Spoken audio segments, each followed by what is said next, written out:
Hi, scholars. I'm Ms Ruiz from Athenaeum Monte Vista South, and I have a question for you. How much wood can a woodchuck chuck if a woodchuck can't chuck wood? Can you say that 5 times?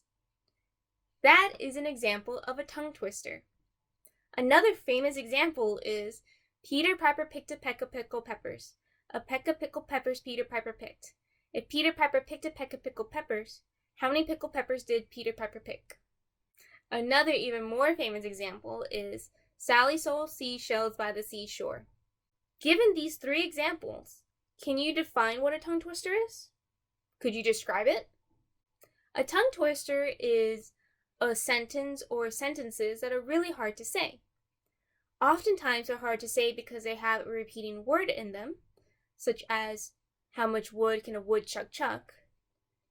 Or they have a repeating letter in them, such as Peter Piper picked a peck of pickled peppers, or Sally sold seashells by the seashore.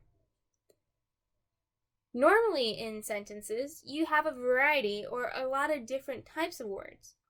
So it's very unusual that you would have a sentence with a repeating word, which is why these tongue twisters can be so hard to say, because it's so unusual.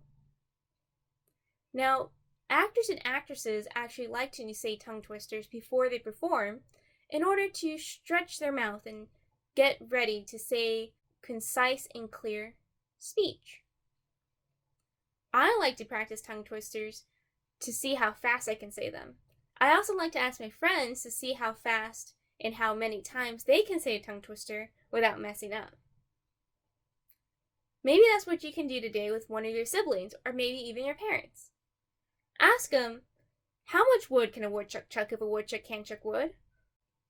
And then ask them how fast or how frequently they can say it without getting tongue-tied. Try learning these other tongue twisters that we talked about today.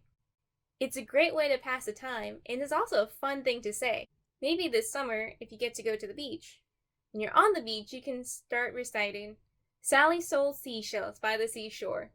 And maybe you can actually find a few seashells too. Okay, scholars. Until next time, have a great day.